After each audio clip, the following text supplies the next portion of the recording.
And so this is an image of my girlfriend and a cow at an animal sanctuary in Colorado. And I feel like it really shows them connecting, and it shows the cow really enjoying himself.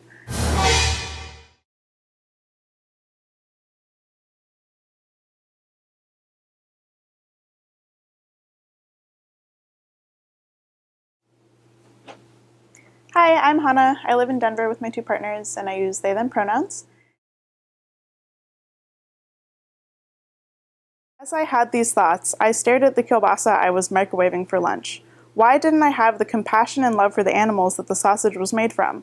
How could I justly seek my own liberation while denying that to others?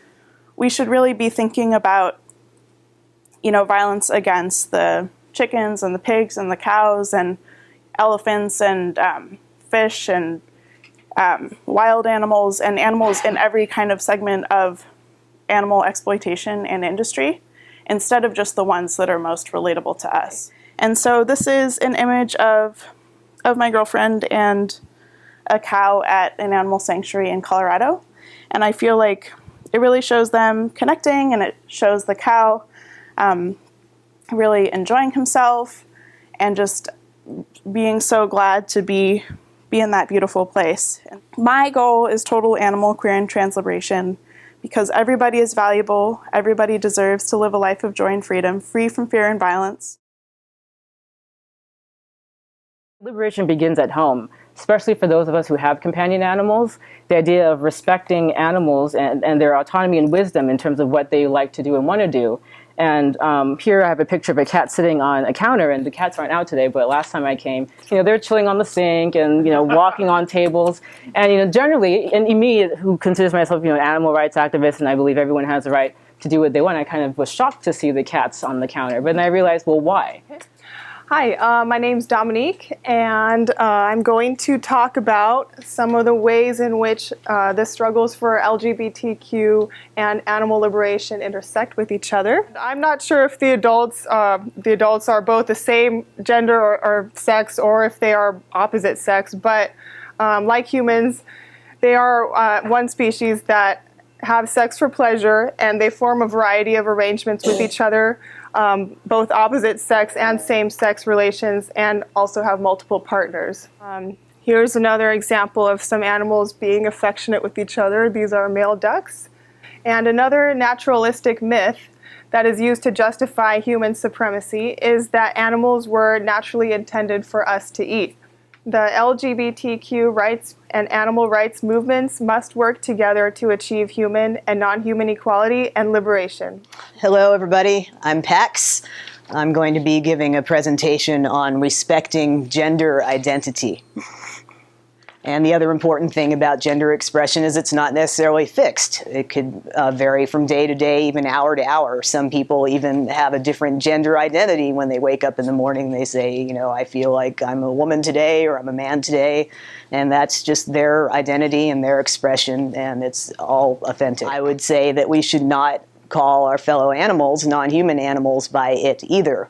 Now, these animals cannot tell us what their gender identity is, so unfortunately we have to make some assumptions based on their anatomy. It's imperfect, but I think that it's much better to call an animal she or he, to respect that that animal is a person, just like humans are people, than to call that animal it.